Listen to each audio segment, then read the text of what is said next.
কালিৰে পৰা সামাজিক মাধ্যমত এটা বস্তু আমি দেখি আহিছোঁ যে পূব বিলাসীপাৰা সমষ্টিৰ AIUDFৰ বিধায়ক শামছুল হুদাই এজন ব্যক্তিক ৰাজহুৱা স্থানত যেনেকুৱা প্ৰচণ্ড চৰ সোধালে কলগছৰে কোবালে এইটো আমি মুছলিম ছাত্ৰ সন্থ অসমে নিন্দা আৰু গৰিহণা জনাইছোঁ।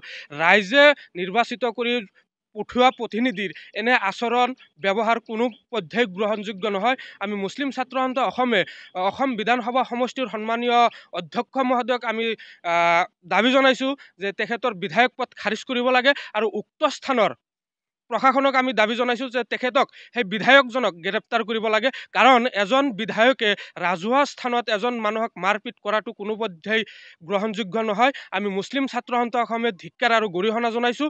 এনেকুৱা বিধায়ক আমাৰ দৰকাৰ নাই। আমাৰ এই 26ত নিৰ্বাচন আহি আছে।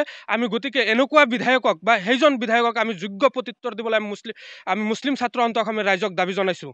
কাৰণ এনেকুৱা বিধায়কৰ দ্বাৰা আমি উন্নয়নৰ একো লাভ আশা কৰিব নোৱাৰি। এনেকুৱা বিধায়কৰ আমাৰ দৰকাৰ নাই। এই অভদ্ৰ আচৰণ কৰা বিধায়কক অধ্যক্ষ মহোদয়ে বিধায়ক পদ খাৰিজ কৰিব লাগে। আমি মুছলিম ছাত্ৰ সন্থ অসমে দাবী জনাইছোঁ।